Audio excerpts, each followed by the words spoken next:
तर गणेशोत्सव काही दिवसांवर येऊन ठेपलेला आहे। त्या पार्श्वभूमीवर मोठ्या प्रमाणात कोकणवासीय हे कोकणात जाणार आहेत आणि गणेश चतुर्थीपूर्वीच रस्त्यांची डागडुजी करणार असं रवींद्र चव्हाण यांनी म्हटलंय। रवींद्र चव्हाणांनी कोकणवासियांना ही ग्वाही दिली आहे।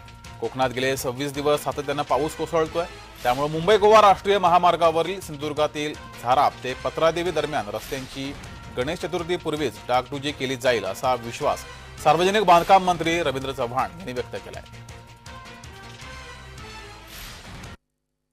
100% सर्व ठिकाणच्या राष्ट्रीय जे नॅशनल हायवेज आहेत त्या ठिकाणच्या एजन्सी ज्या आहेत त्या एजन्सी पूर्णच्या पूर्ण रिक्रूट ऑलरेडी केलेल्या असतात। परंतु आपल्याला माहित आहे की गेल्या 26 दिवस कंटिन्यू हा पाऊस पडत राहिला। त्यामुळे पडत राहिल्यामुळे हे सगळं करणं किती पॉसिबल होतं हे आपल्याला सर्वांना माहित आहे।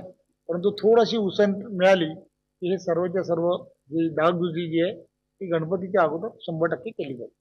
100% सर्व ठिकाणच्या राष्ट्रीय जे नॅशनल हायवेज आहेत त्या ठिकाणच्या एजन्सी ज्या आहेत त्या एजन्सी